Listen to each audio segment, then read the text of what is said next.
Hello, everyone, and welcome to HJI's Virtual Faculty Roundtable. My name is Stephen Boyd, and I'm the Dean of Enrollment Management and Student Life here at HJI. In this setting, faculty members of our institution are invited to speak about an academic topic or an area of research of interest to the greater HJI community. We're happy to have all of you with us today, including faculty and staff, students and alumni, and friends from around the world, New York City area, across the United States, and in various countries at this time. Thank you all for joining what will be our last faculty roundtable of the year 2023. During our program, I remind you to keep your microphones on mute to avoid any background noise that might interfere with the presentation. And I welcome you to, at any time, enter your questions you may have for Dr. Noda about his presentation into the chat box. We will also have a Q&A session towards the end of the program. And if you prefer to raise your hand, please use the raise your hand feature on the Zoom controls at the bottom of your screen, and we'll be happy to have you ask your question out loud. I also will be sharing my contact information in the chat box and important links about HJI's programs of study and how to apply to HJI for all who may be interested in studying with us. So to begin our program, I would like to introduce our president, Dr. Thomas Walsh, who is our host this evening. He will offer welcome remarks. Dr. Walsh is the 7th president of HJI International Graduate School for Peace and Public Leadership. He is a 1979 graduate of HJI, and after completing his studies here with us, he went on to earn his Ph.D. at Vanderbilt University School of Religion, where he specialized in religion and ethics. Since his graduation, Dr. Walsh has taught several courses at various colleges and universities, as well as here at HJI, where he is currently just finalizing this semester a course entitled The United Nations and Civil Society. He will be teaching in the spring semester, together with Reverend Damian Dunkley, a course called Unification Studies, Ministry and Public Leadership in America. And I'm sure that many of you would be interested in enrolling in that class. Dr. Walsh, as many of you know, has worked closely with HJI co-founders, Reverend Sun Myung Moon and Dr. Hak Jahan Moon, in the establishment and in the leadership of the Universal Peace Federation, where for many years he served as international chair. Dr. Walsh has edited more than 20 books and publications for the Universal Peace Federation, and he served as an executive editor of Dialogue and Alliance, an academic journal indexed by the American Theological Library Association. So it's our pleasure to welcome you, Dr. Walsh. Thank you for being our host tonight. Thank you very much, Dean Boyd, for that kind introduction and for your great work as our Dean of Enrollment Management here at HJI. Bringing so many good capacities that you've cultivated over the years in that important field that's kind of at the core of our work. I'm very happy to preside at this faculty roundtable with Dr. Noda. He's one of our core full-time faculty members here, and it's a pleasure to have as a colleague. So I'm looking forward to tonight's program. I really enjoy, it's one of the pleasures of being president and coming to this great institution building on our UTS Foundation, and now known as HJI, and but a real treat to get to know more closely the faculty members, and these faculty roundtables have been particularly stimulating. So thank you as the audience for being here with us tonight. I'm looking forward to this program. I believe you also, as we listen to Dr. Noda talk about Viktor Frankl. And the title for tonight's program, Viktor Frankl's Hermeneutic Space and Belief Systems. Dr. Keisuke Noda is a philosophy professor here at HJI. He did his undergraduate work, not in philosophy, but applied physics from Waseda University in Japan and went on to earn his MA and a PhD in philosophy at the New School for Social Research in Manhattan. He also possesses a diplomatic credential from the Viktor Frankl Institute. He is an accomplished author, has written 2 books in Japanese, including a 2-volume work entitled History of Philosophy as Narrative, and a philosophical novel on suicide entitled Even Then I Keep Living. Dr. Noda has also contributed numerous articles to his field, and his presentation tonight draws from the recent presentation that he delivered at the 24th World Congress of the Viktor Frankl Institute. So it's my pleasure to welcome Dr. Keisuke Noda. Dr. Noda. Dr. Walsh, and thank you very much, everyone who joined tonight. I hope to have a meaningful learning experience tonight. So, as Dr. Walsh said, the tonight's presentation is based upon the presentation I gave at the recent World Congress of the Viktor Frankl Institute, but I modified it so that the presentation is appropriate and meaningful to those who are not familiar with Viktor Frankl. So I have 2 parts. The first, introduction to Frankl, and the second part is Frankl's philosophy, hermeneutic, space, and the belief system. And the second part is also modified from the original presentation, but it captures some essence. So first, introduction about Frankl. And Viktor Frankl is an Austrian psychiatrist who survived the Holocaust. And he took the meaning of life as a central issue in human life and developed the psychotherapy called logotherapy. Logo refers to the truth. And his best-known book is Man's Search for Meaning. And Viktor Frankl took care of hundreds of patients, especially those younger female who suffered for the tendency of committing suicide, and before he was taken to the concentration camp.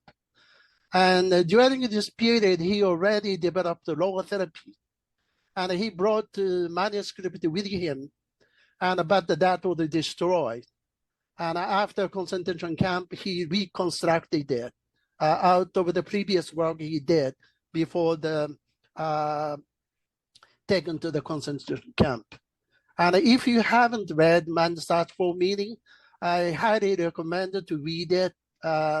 It's a profound work, and it describes how human beings behave in the situation where the good and evil disappears, and not anything is possible because nothing is possible. And Frankl published a short autobiography, and if you're interested in, this is the book. He describes his life and also how he saw and overcame the challenges. So, and first, I want to speak about Frankl's approach to human being. And before Frankl, Freud and others were already established. And as you know, Freud built his theory based upon the fulfillment or satisfaction of instinctual or body desires, such as sex, being alive, food, and etc., basically based upon the pleasure principle.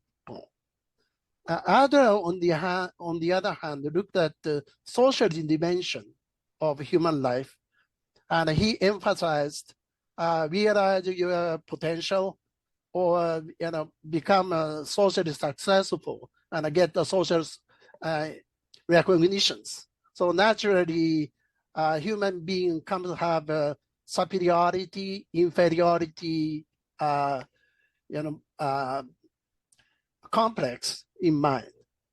And Frankl looked at them and questioned, okay, you have plenty of, bodily, luxuries, and you have social success, but what is that for? The question of meaning remains. So Frankl presented a multidimensional approach that is, on top of somatic, bodily, brain, or physiological dimension, and on top of psychological dimension, he proposed to have the meaning-oriented layer, and he called it a spiritual dimension, not in the religious sense, more like a German Geist sense. And it is the realm where meaning arises. And Frankl adapted the ideas from philosophical anthropology of Max Scherer, Adolf Portman, and Arnold Gehlen. And they described human beings' openness to the world, and they described the self-transcendence of human being. Self-transcendence basically means you have various ways to go beyond yourself and to the values. Even if in a difficult situation, you can behave differently out of your value commitment. And Frankl rejected all forms of reductionism, such as biologism or psychologism, and he argued that they failed to see the transcendent or spiritual dimension, sphere of meaning. And Frankl illustrated his perspective this way. If you look at the, this is the reality, the cylinder, but if the cylinder is projected into just one dimension, unique dimension, it looks like a square. And from another aspect, you can see projected image of circle. They are contradictory, but the reality is a cylinder. And two shadows, a circle and rectangle, are contradictory. And often unidimensional projection can be contradicting each other. So we have to go a step higher to see the reality. And also, single dimensional approach creates ambiguity. Three different reality, cylinder, cone, and a sphere, are projected as the same circle, and but the reality are different. So all three projected shadows are all the same circle, although they are different. And furthermore, real cup has an open hole, but the projected image has no hole. So Frankl argues open, free, transcendent dimension disappears when human being is projected onto lower than its own dimension. And unidimensional reductionism may interpret the phenomena in terms of physiological reflexes, psychological reactions, and responses to stimuli. So the essential openness, spiritual dimension, or capacity of transcendence of human existence disappears in those spheres. The problem is the lack of appropriate philosophical framework.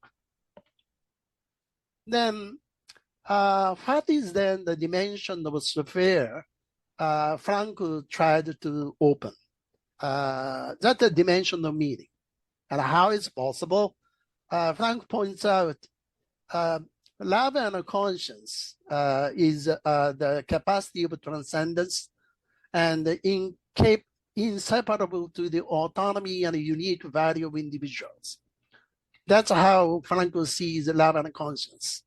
So in Frankl's view, both conscience, development of conscience or development of love, has to do with your eyes zooms in the unique individuals, rather than conceptual realm of humanity, or love for humanity, or that kind of thing. It doesn't work.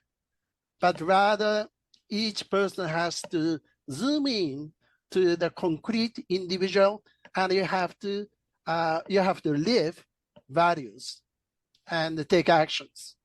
So later on, I will show how the meaning is tied to the individual's affairs. And from Frankl's point of view, meaning of life is a unique individual issue. You cannot just describe what the meaning of life is in the general terms. And even if the general shared values are lost in the societies and communities, you can still find the unique meaning in your life context. So this is a situation Frankl experienced in Nazi concentration camps, where anything is possible because nothing is possible. It is a place where there is no good and evil. Nobody bothers you, whatever you do. Anyway, or die kind of situation. And people experience moral chaos and the war and a conflict as well. And I show you one example Frankl noted in Man's Search for Meaning. This is his experience in one of the Nazi concentration camps. He wrote, "I remember how one day a foreman secretly gave me a piece of bread, which I knew he must have saved from his breakfast ration. It was far more than the small piece of bread, which moved me to tears at that time. It was the human something, which this man also gave to me, the word and look which accompanied the gift. From all this, we may learn that there are two races of man in this world, but only these two, the race of the decent man and the race of the indecent man. Both are found everywhere. They penetrate into all groups of society. No group consists entirely of decent or indecent people. In this sense, no group is of a pure race, and therefore one occasionally found a decent fellow among the camp guards." So this is a kind of freedom Frankl is talking about. Even in that kind of situation, nobody tells what to do, and nobody is obligated to do. But he found that kind of some kind of kindness among the prisoners, and even in the guard, and also some brutality from the fellow Jewish prisoners as well. So, and also Frankl recognized the positive contribution of religious faith for those who choose it. So an analogous byproduct is religion's inestimable contribution to mental health. After all, religion provides man with a spiritual anchor, with a feeling of security such as he can find nowhere else. And he himself is a very religious person. And for this very reason, in the United States, early pioneers of logotherapy were all religious scholars. And those five individuals, rabbis and other scholars, they each of them wrote a book about Viktor Frankl, and they introduced Frankl to the United States. And also Frankl influenced Karl Rahner on the theological side as well. And Frankl, however, distinguishes logotherapy from religion. And I read just a yellow part. It is a patient who has to decide whether he interprets responsibleness in terms of being responsible to humanity, society, conscience, or God. it is up to him to decide to what, to whom, and for what he is responsible. So he does not endorse any kind of particular religious beliefs. And for that reason, he was also accused by, conservative religious people as well. Why you didn't, you do not endorse? Yeah. The question of the, let's think about, how the meaning is disclosed in life. The question of meaning of life often surfaces when difficulty or hardship hit on you. Question, why me? And you have all kinds of speculation, imagination emerge, luck, or you give a religious or non-religious explanation about it. But let's think about how meaning arises. What is your general attitude toward your life? This is the first question Frankl asked. Do you expect something good to happen to your life? Yeah, maybe yes. Okay. Do you see yourself as a sort of recipient of something your life can bring to you? Frankl, no, the other way around. Your life is asking you, you are responsible to answer your life. Quote, ultimately, man should not ask what the meaning of his life is, but rather must recognize that it is he who is asked. In a word, each man is questioned by life, and he can only answer to life by answering for his own life. To life, he can only respond by being responsible. So what he's saying is a shift from recipient to agent. So Frankl is asking to change from a recipient who waits good things happen to you to an agent who takes a charge of your life. Life does not become meaningful by receiving good fortunes. Similarly, life does not become meaningless by receiving bad things or tragedies. So meaningfulness and meaninglessness is different from having a fortune or tragic event. It's a different spheres. And Frankl argues that is much more deeper sphere, intrinsic to human existence. And if you ask the meaning from your life, you will never find that. Life becomes meaningful only by exercising the freedom you have, such as attitudinal change, as he described in his experience in concentration camps, and it's available under any circumstances. And you take responsibility for your life, and you have three ways to generate values: creative values, extension values, attitudinal values, and you have love and conscience, the capacity of transcendence to move beyond yourself. So Frankl adapt the Socratic method to make it possible. So in order to help the client to take the initiative for change and realize his or her freedom, Socratic method is used. So therapist dialogue with the client so that the discovery, attitudinal change takes place in the mind of a client. Therapists do not attempt to give ready-made answer remedies or the meaning of life to the client. It's impossible. So meanings are disclosed to the client by his or her initiative and actions. And he illustrated use analogy of an eye doctor. So logotherapy is neither teaching nor preaching. It is far removed, it's a quote, removed from logical reasoning as it is from moral exaltation. To put it figuratively, The role played by a logotherapist is that of an eye specialist rather than that of a painter.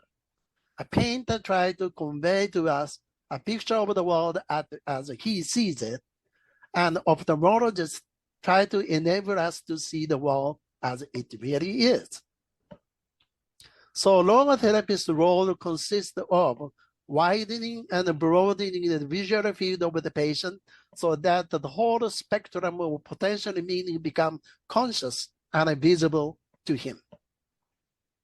And just this is my short note.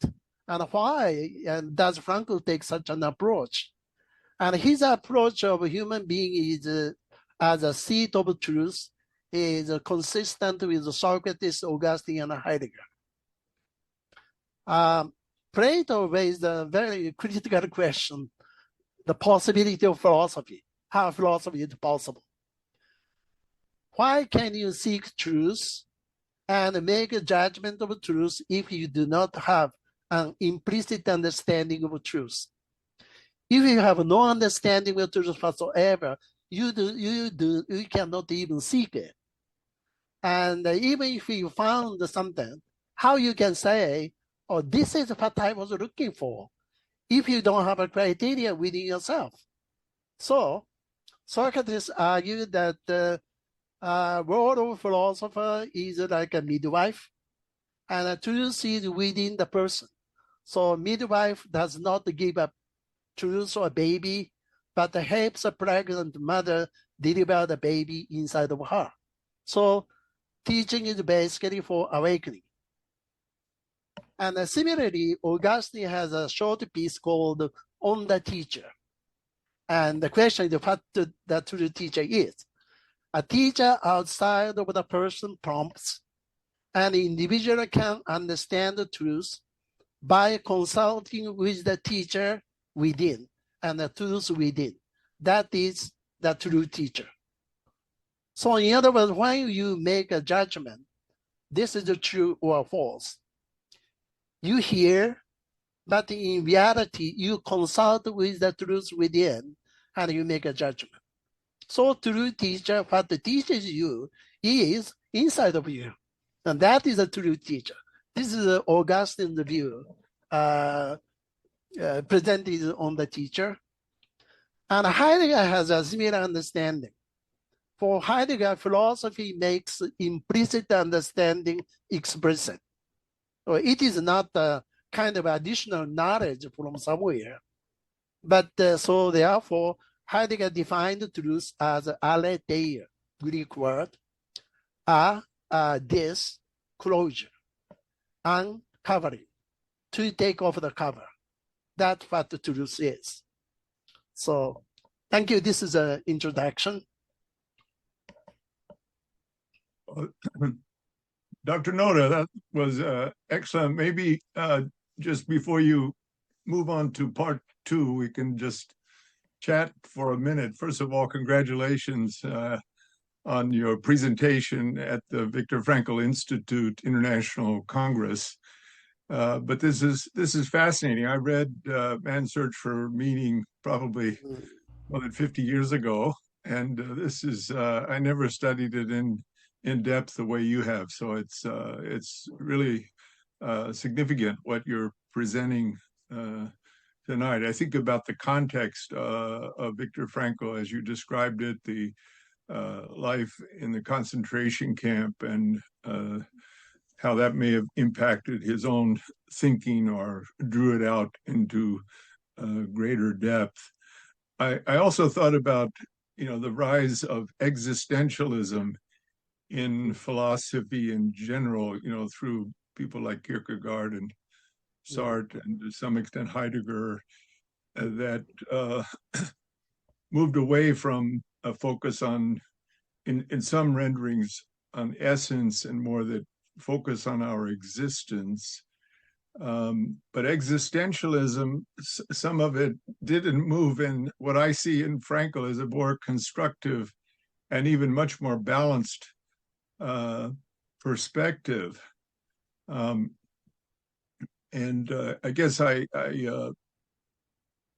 also thought about how he distanced himself from Freud, both based in the context of Vienna, which it's fascinating to think about Vienna and how many great thinkers, kind of emerged out of that Central European city.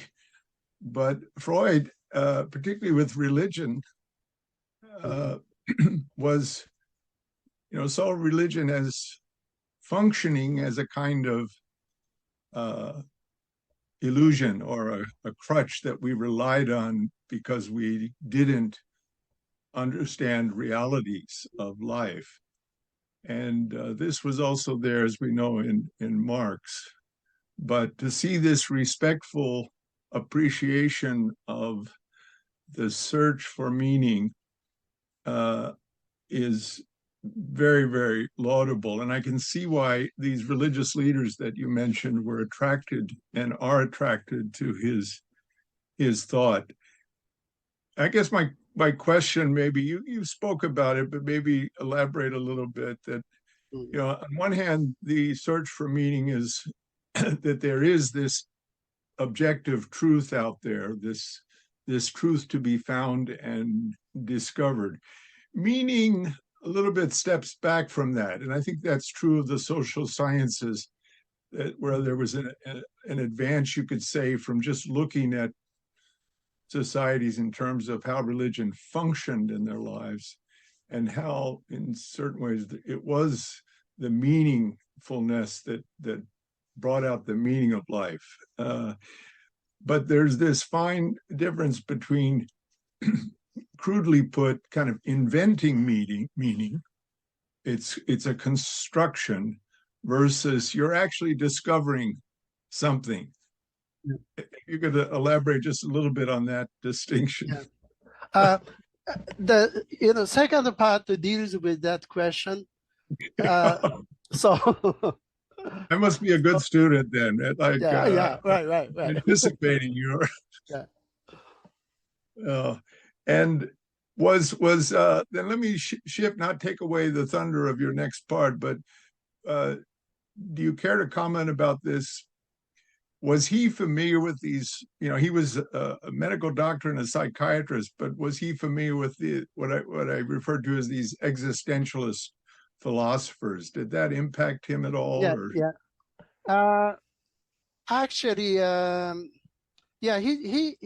he's a actually after the even the World War II, Frankl had exchange with Heidegger, and Heidegger invited Frankl to his Zurich seminar, where existential analysis emerged, and they had a quite an exchange.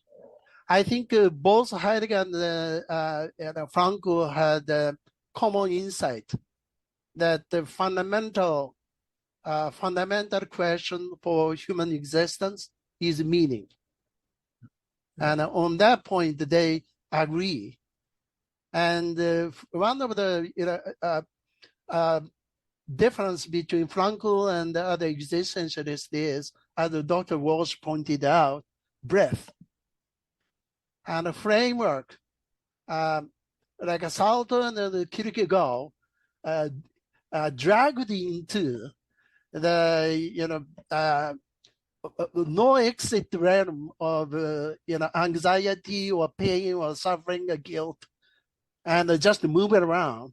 But because Frankl himself has a scientific, he takes therapy itself is a purpose. Wrong therapy is not ministry, not for salvation, but it is a science. So therefore, he stepped back and take a multiple religious approach and various psychological approaches and social science approaches, and he tried to find the variable where we can utilize multiple perspectives, multiple researches. And for that reason, he developed a multidimensional ontology and a multidimensional hermeneutics. And that is very unique. And within that, I think Random, he could see the limit of Freud and Adler as well. And also he rejected all kinds of attempt to turn perspective into the ideology. Yeah. So he rejected the totalization of perspective. And that came from his phenomenological orientation. Yeah. So it is built into the next presentation. So. Yeah. But I think so many themes here that first of all, this is very religion friendly in nature, and that, as you said, he's anti-reductionistic, that he doesn't see this one, the body, your biology is what's determining consciousness in a crude way, or it's your economic base that impacts consciousness. But he has this, understands the role of the body and the world, but as you said, has a multi-dimensional understanding. So anyway, we're ready for part 2, if you're ready. Thank you. Yeah, thank you. So as a matter of fact, Frankl, used multiple, method, medicine and other psychological, psychotherapeutic approaches as well. He adapted. Yeah. So. Very good. Okay. Okay, so the second part. So Frankl's philosophy, I present 5 parts. The first, the phenomenological approach. It's a critique of dogmatic assumptions. And the second, the priority of the question of meaning in human existence. That is his central insight, shared with Heidegger. And third, value pluralist multidimensional space, where diverse disciplinary approaches are co-present. And 4, life of individual as the primary sphere of meaning of life. Hence, it's built on the respect, the value, and autonomy of the individual. So I will elaborate each point. First, phenomenology. Phenomenology is not a doctrine, but an approach. And all phenomenology have in common 2 stances. One is faithfulness to the phenomena, and seek to avoid the dogmatic philosophical assumptions. So Husserl rejected, reductionist of historicism and psychologism, and Heidegger tried to carry out the deconstruction of the entire history of philosophy. This is a quote from Heidegger's Being and Time.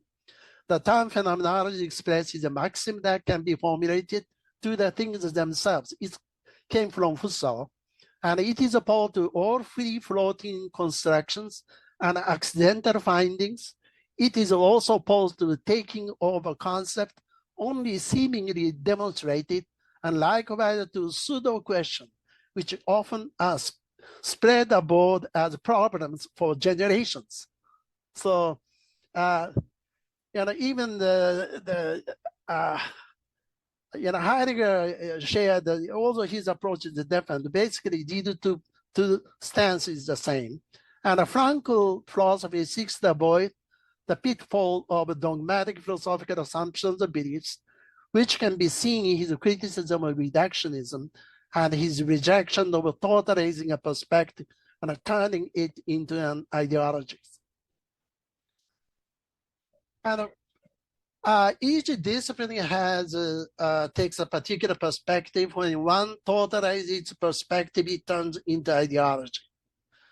And Frankl's approach rejects those approaches. So, quote, at the moment at which totality is claimed, biology becomes biologism, psychology becomes psychologism, and sociology becomes sociologism. In other words, at the moment, science is turned into ideologies. And Frankl point out that, illustrated as pointing out this shield of Harvard University, Veritas, truth, is divided into 3 books. So he points out, man has rather to be satisfied with getting hold of one single aspect of the whole truth. So much more is true of God, of whom truth is in turn no more than merely an aspect. So what Frank is saying is human understanding is perspectival. From certain perspective, human understand things. That's how understanding happens. And for this reason, access to truth is also limited. And he illustrates this by using an analogy of painting. And when you want to paint, when you paint the sky, you paint the clouds, but the clouds are not the sky. So, but still the clouds serve as the best and the simplest symbol for the sky, don't they? By and large, the divine truth is symbolized by what it is not. Its attributes are human properties, not to say all too human ones. God is portrayed in a more or less anthropomorphic way and manners. So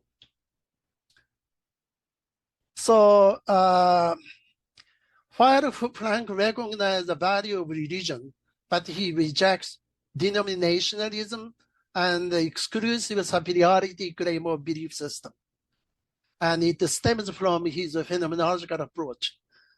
Quote, by comparing religion with the language, one should also keep in mind that nobody is justified in claiming that a particular language spoken by himself is superior to another one. After all, it is possible in any language to arrive at the truth, at one truth, and it is also possible in any language to err and to lie. So basically, he argued that one denomination cannot claim superiority over against another's. So Frankl identified the guiding principle of Adler's individual psychology, which is built on the principle of superiority, inferiority as a will to power, by quoting Nietzsche. And although Frankl did not extend his analysis to the critique to the denominationalism, but it implies that. Quote, the concept of religion in its wildest possible sense, as it is here espoused, certainly goes far beyond the narrow concept of God promulgated by many representatives of denominational and institutional religion. They often depict, not to say denigrate, God as a being who is primarily concerned with being believed in by the greatest possible number of believers and along the lines of a specific creed. And that just believe, we are told, and everything will be okay. So denominations may also be a vehicle for amassing followers and exercising its power over others, including other denominations. Frankl points out that they built up an image of God as someone who is primarily interested in being believed in and who vigorously insists that those who believe in him be affiliated with a particular church. Frankl notes, small wonder that such representative religion behave as though they saw the main task of their denomination as that of overriding other denominations. When this happens, devotees may act out of the group's quest for power without realizing it. In this way, human beings may become the means rather than the purpose. So Frankl recognized that the meaning of life is, in second part is priority to meaning, intrinsic to human existence. This is consistent with Heidegger's insight. So for example, let's say you are or you exist meaningfully. You exist not as a desk or a pen exists. You exist by interpreting the meaning of to be. So the mode of existence is different between human being and material things. And if you are interested in this issue, please read Heidegger's Being and Time. It's a difficult book, but a very profound work. And Frankl points out that even a person who commits suicide must be convinced that suicide makes sense. So meaning underlies and precedes the question of to be or not to be. The priority of meaning works like a compass to orient oneself toward the meaning. The question of meaning precedes and underlies all human endeavors and activities, including scientific discoveries, religious beliefs, use of language, symbols, and all others. The question, does it make sense, underlies and guides human endeavors. For Frankl, the thesis that life has a meaning precedes religious belief. For this reason, you may change your religious beliefs. The question of meaning of life, however, remains. You may change your faith based upon the question, does it make sense? So the question of meaning is intrinsic to human existence by transcending it. Means you can't change it. And furthermore, meanings are not arbitrary construction or wishful thinking. Frankl used such a phrase as make the meaning of being shine forth. Human beings are transcending themselves toward the meaning, which are something other than themselves, which are more than mere expression of themselves, more than mere projection of themselves. Meaning are discovered but not invented. So for Frankl, meaning, a discovery of meaning is tied to the discovery of truth. So the quest for meaning is a quest for truth and authenticity. Not only discovering them, but this is another interesting point, living so. Houston Smith asked Frankl whether it is possible to achieve values. And I answered that value cannot be taught, value must be lived, nor can meaning be given. So what a teacher can give to his student is not the meaning, but rather an example, a personal example of his own dedication, a devotion to the cause of research, truth, and science. So Frankl conceptualized this orientation toward meaning as a will to meaning, and characterizes the priority meaning as transcendental in reference to Kant. For Kant, transcendental means a condition to make knowledge or experience possible. For example, we make a distinction of prior or later, before or after, in terms of time. And we can make a distinction of inside or outside. We make a distinction of large and small. Why? Why we do make that kind of thinking? Because Kant argues we have a built-in mechanism, basic concept like quantity or quality, or relations, or time and space. So that's why we naturally think about the before, after, large, small, and the inside, outside. And it's a built-in mechanism like computer operation systems. And we cannot get away from it. And similarly, for Frankl, meaning is an a priori condition that makes human life possible. So that's why he referred to Immanuel Kant. And third, multidimensional hermeneutics. That how Frankl present. By pointing at Joan of Arc. Joan of Arc is a saint from a Catholic perspective, heroine from French perspective, and from a psychiatric perspective, she's a schizophrenia. And Frankl, the perspective, all of them are true. And so each discipline has its own rigor and a mechanism to validate the knowledge. So multiple perspectives are co-present. And within that hermeneutic, multidimensional hermeneutic sphere, taking into account of various views, religious views, and scientific views of various kinds, and you make a judgment of truth through the synthetic judgment. So Frankl's hermeneutic space is an open dialogical space toward authenticity, where multiple perspectives and theories in diverse disciplines, including religious beliefs, science, coexist without turning any view into an ideology. And Frankl recognized no psychotherapy is a panacea, including his psychotherapies. And the final point is the value of the individual.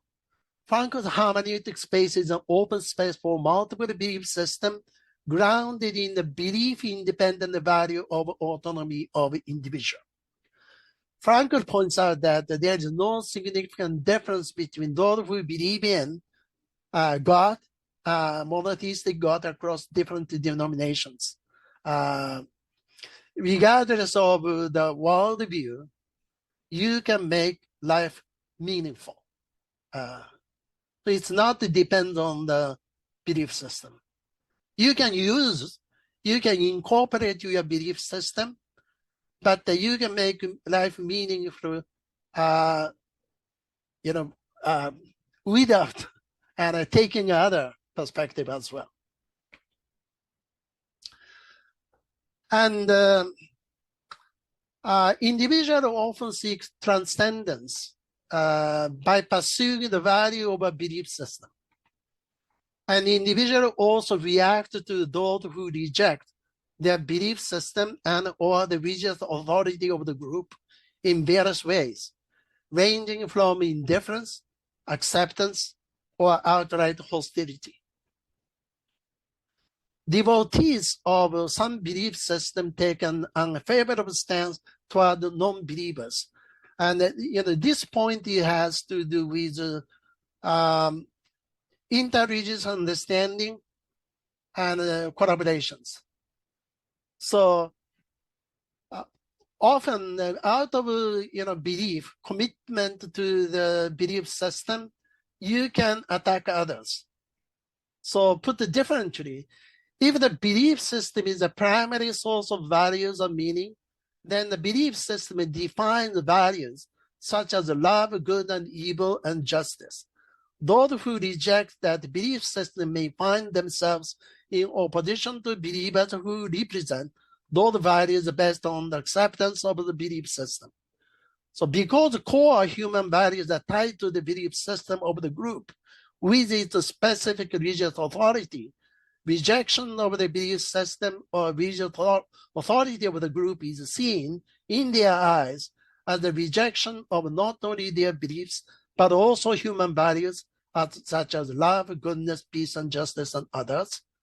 Those who oppose the belief system or the religious authority of the group can appear as anti-value or anti-human values in the eyes of believers.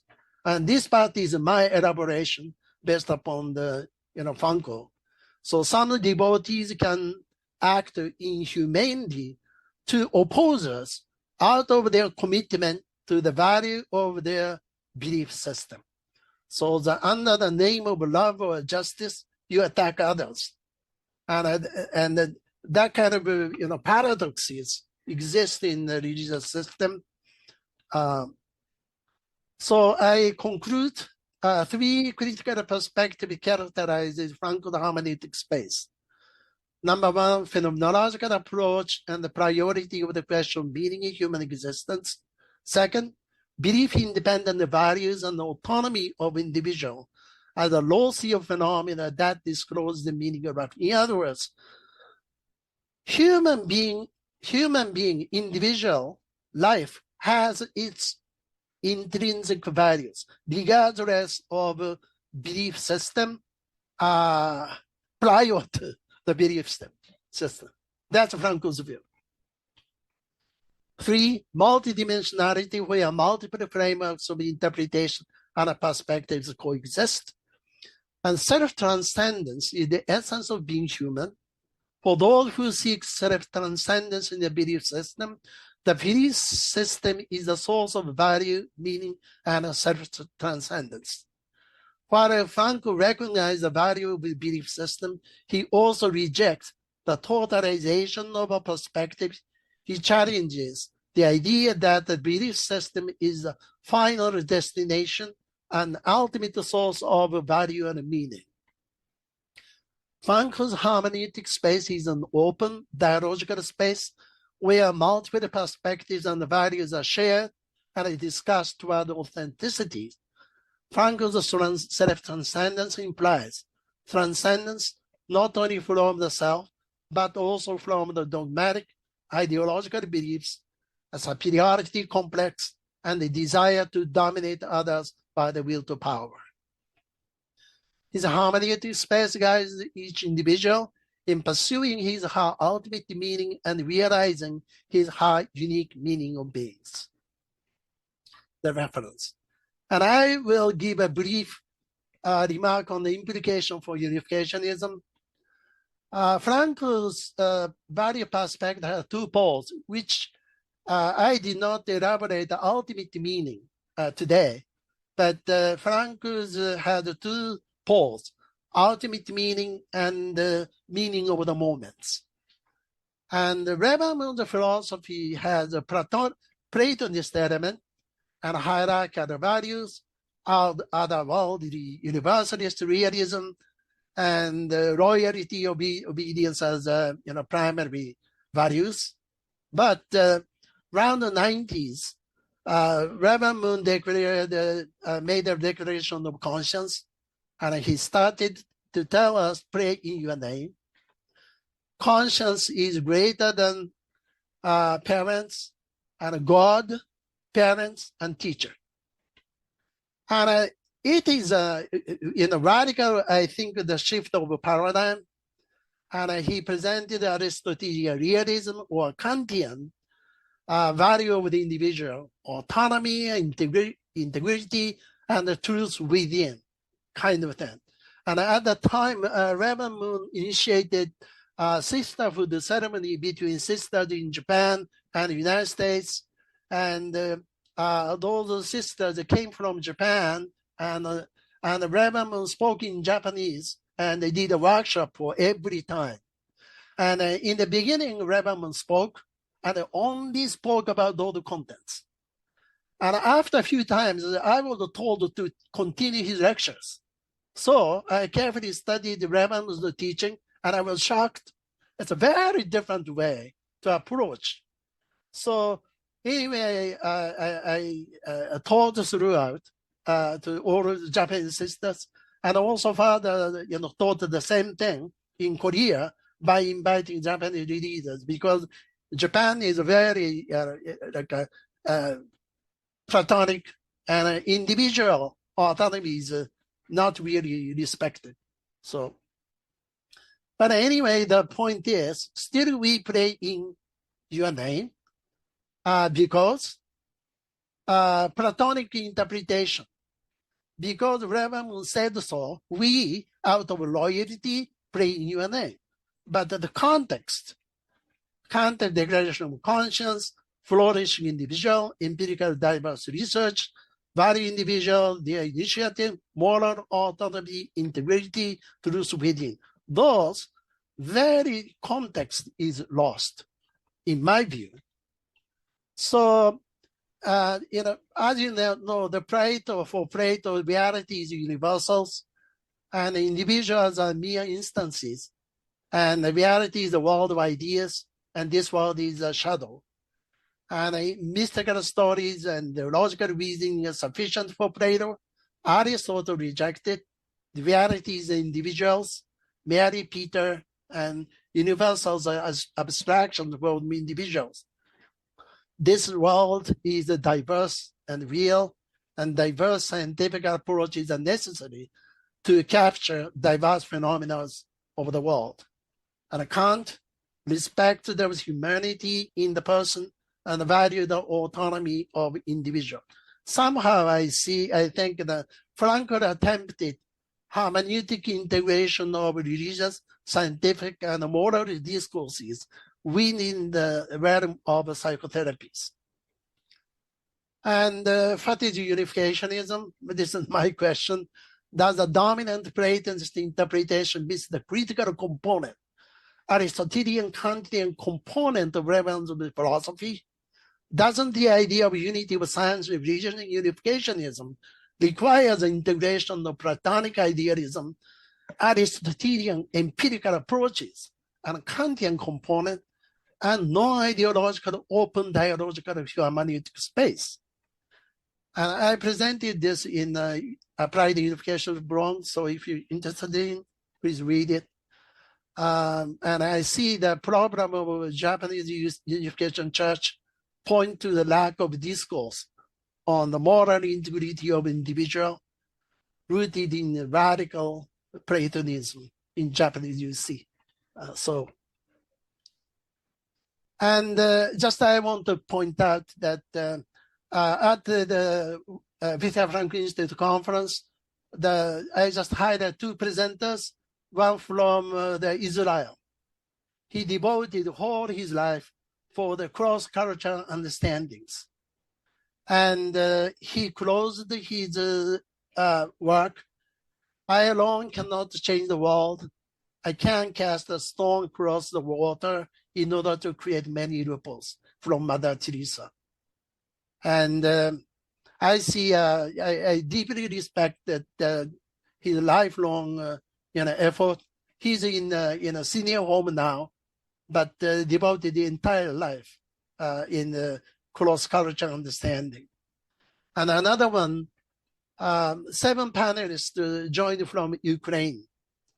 And one panelist left the country with 3 small children.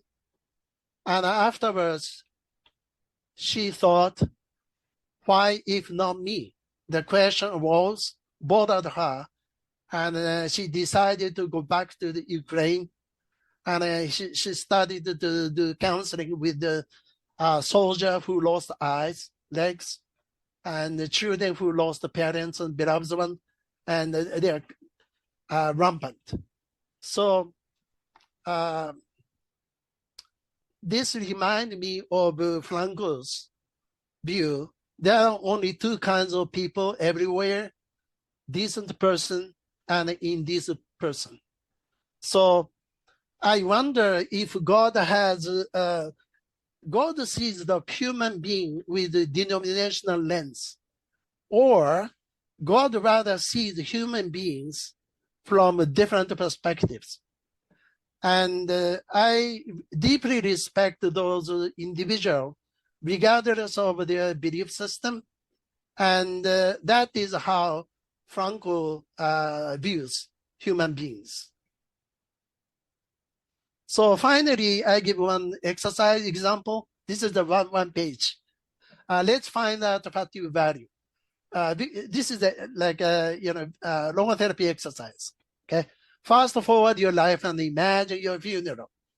Okay, please imagine your funeral. What is the age of your death? Imagine and write it down. And ask yourself, what will I need to have done or been to feel fulfilled on the last day of my life? So this value is built into you. So logotherapy does not teach what the value is, but you already have value within yourself, and you come to see yourself. This is how logotherapy approach the values. Thank you. Thank you very much, Dr. Noda, for a fascinating and brilliant presentation.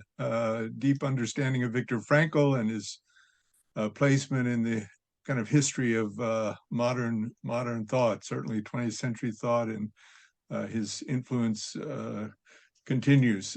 Draws many questions to mind, and the posture of the open dialogical space, and where are there moments within life that require closure of space to form community, let's say, or something that and are there denominational postures that actually aren't will to power oriented, but actually can be a community that represents transcendence on a kind of communal level. But I think we need to turn. I'd like to give our audience, we have a lot of good questions. So Dr. Noda, I'm going to turn to that.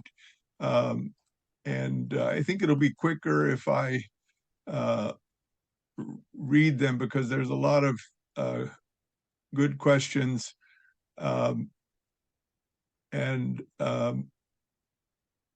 Sorry.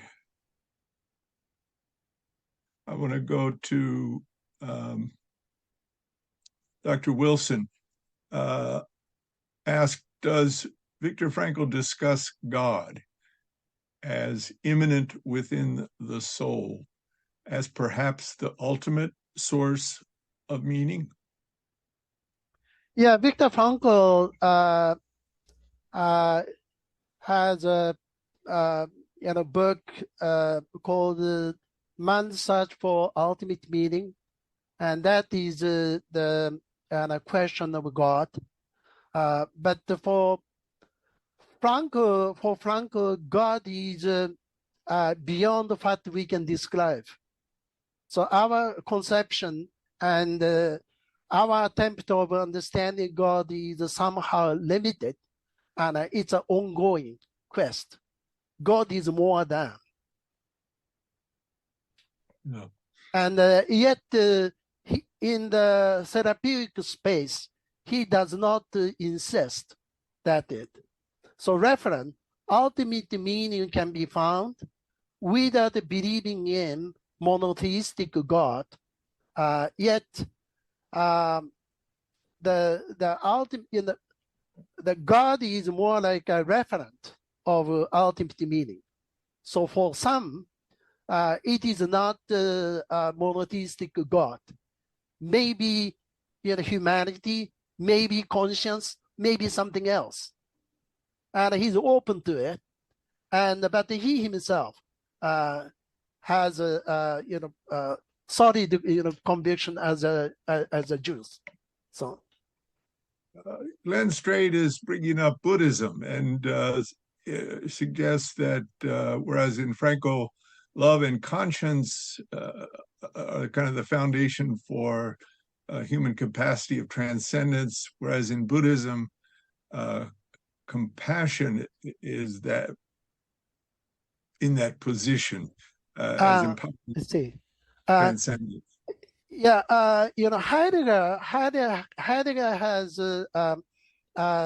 good knowledge of not Buddhism but Taoism. Taoist tendency is present in Heidegger, but not in Frankl. So Frankl has no reference to Buddhism or Eastern religions. Yeah, but it's compatible, and yeah. Paul Herman asks, what prompted Frankl to investigate the meaning of life prior to his concentration camp experience? Yeah, because he dealt with patient with neurosis and people who have a tendency of committing suicide. Committing suicide is if you feel life is meaningless, you want to kill yourself, but you kill yourself by having hope, by killing yourself. Mm-hmm. By ending it, you want to have you have a hope to kill yourself. By ending it, I'm free. So Frankl found that he studied Freud, and he wrote a letter to Freud and had exchanges. And also Frankl studied Adler, and some articles were published in Adler's individual psychology journals. And Frankl thought that Adler's and Freud's approach doesn't work. So what the human being needs is a meaning and a more spiritual dimensions. And Frankl himself is a very religious person. he had a visa going to the United States before he was put into prison. And he got a visa, but some incident, and his father's synagogue was burned down, and the father picked up one little marble, and one word was inscribed, and that is the part of the sentence: honor your father, honor your parents. So he got the hint. I do not want to leave parents, and I go with you. So he did not leave the country, and that's why he went through the camp, but he never regretted. He thinks still that is the right decision he made, and probably if he did not go through the concentration camp, Frankl may not have so famous. And his meaning-based approach was really deepened. And yet, I think Heidegger and Frankl had some kind of insight, the meaning of human existence, what it means to be. And that is the more fundamental than anything else. So even if you make a judgment of belief or science or whatever, does it make sense? Even the language, does it make sense? Without making sense, we can't understand it. So it is, I think, a philosophical insight that both Heidegger and Frankl shared in common. And that is very profound. Dr. Noda, we're running out of time, but there's some. I'm going to read these questions one after the other, and then you may be able to touch on them in kind of your concluding remarks, but only very briefly. And one is Dr. Perrotet was intrigued by, you said this presentation is based on your presentation to the Viktor Frankl Institute Congress, and he's just wondering, is there some essential element that you abridged or said differently tonight than there? He's trying to, was there a particular essential point that you might have? Yeah, Frankl, the concept of religion and the concept of God. Yeah, I took it out. Yeah. Okay, then Bruce Sucher wants to know, what gave Frankl the power to survive in the concentration camp? Wow, that's yeah. It's a combination of luck and many factors. Yeah, if you stood on one side, you're sent to gas chamber. And if you stood on the other side, he could survive. And if you looked weak, you were killed. So he shaved himself, make his face red, and stood like with a posture. Otherwise, you'd be sent to gas chamber. So he said he made every effort to survive. And also, he had a vision. He had a vision of giving lectures in front of huge audience, and somehow he committed. He published his work after this is over. He somehow held he held that hope. Okay. Robert Selly just points out that he had a remarkable and intense love for his wife, who I understand, I think, passed away in the concentration camp, but this comments sustained Viktor Frankl. Then Magnus Larsson asks a very philosophical point. Would you say Frankl's hermeneutic space of self-transcendence is similar or the same as Husserl's holistic understanding through phenomenological reduction?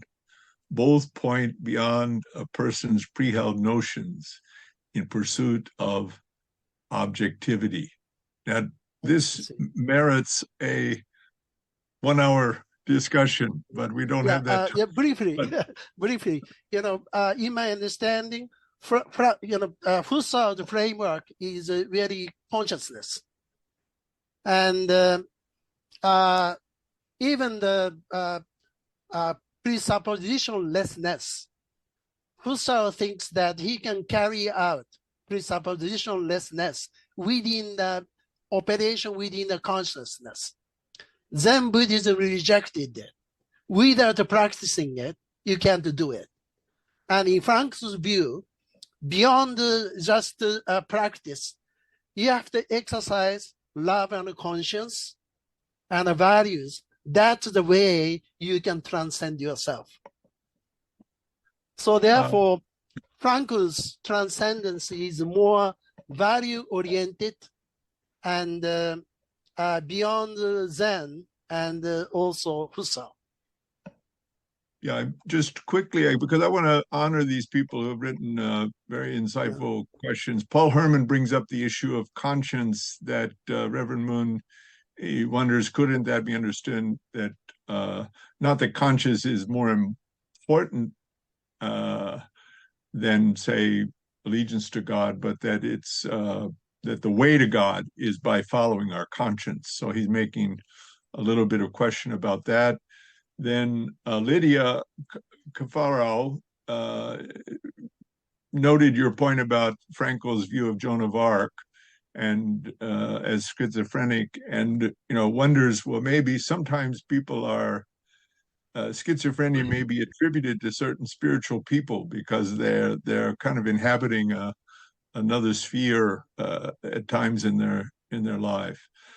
And then finally, Drisa Kone asks, is there a connection between Carl Jung and Viktor Frankl, who Jung encourages patients to find meaning in their stories to experience healing? So this will be your final summation and any comment about those questions before I turn it back to Dean Boyd. Okay. Yeah, thank you. Can you hear me? Thomas?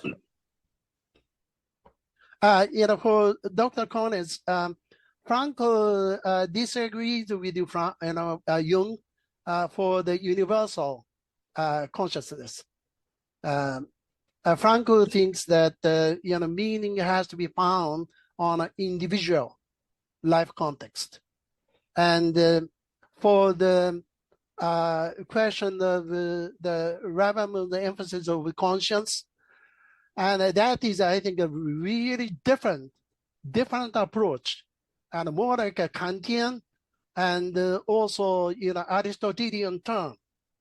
And Reverend philosophy consists of two poles, Platonic and idealistic approach, and empirical and individual creativity and autonomy of the individual, kind of thing. So with these poles, I think the culture can emerge. But I think the majority of dominant trend is Platonist. So that is the way it is. And unfortunately, and in my view, that is the biggest mistake. And without recognizing Aristotelian or Kantian perspective, unificationism will not develop. It's stuck. So that's my view. Thank you. Dr. Walsh, you need, yeah. Yeah, you really stimulated us tonight. I know myself, I have many questions and would love to discuss further, as I'm sure many in our audience. So I want to once again thank and invite our audience to give you some virtual round of applause for a great program tonight. And as we conclude, I'm sorry I couldn't get to all your questions. I know that others, Mr. Javid wanted to speak to me. I'm sorry I don't have time tonight, but I apologize. I thank all of you for being here. I'd like to turn it over to Dean Boyd. Thank you very much, Dr. Walsh, and thank you, Dr. Noda, for an amazing presentation as usual. Very thought-provoking. The recording of this program will be up on our website early next week. Look for it there on the image that you saw where you registered if you went to the website. There'll be a link in the lower left-hand corner that says "See Recording Here." Thank you, Dr. Walsh, also to you for taking time out of your busy schedule to host this event. You know, your interventions and your guidance of the roundtables is very meaningful and helpful to all of us. And I want to thank everyone for coming tonight. We're so appreciative of everyone's interest in the work that HCI is doing, our faculty roundtables, our open house programs, any and all activities that we are using through this virtual medium to reach our community. I want to encourage any of you who may have been stimulated to seek out to study a course here at HCI to please do so. I did put my contact information in the chat box with links to our details about our programs of study and a link to the application. If you feel so inclined, as a thank you to attending tonight, we're going to waive the $30 application fee in gratitude for your attendance tonight, and also to thank you for applying. This will be our last roundtable of the fall semester 2023. Our next faculty roundtable will be in February of next year after our winter break is concluded and the new semester starts. We will be having an open house on December 21st at 7 p.m. And you're welcome to attend, and you're welcome to pass along the invitation to any friends or family that you feel might be interested in coming to class here at HCI. So thank you all for coming. I know some of you it's very late around the world where you are, but we really appreciate you making the effort to join us.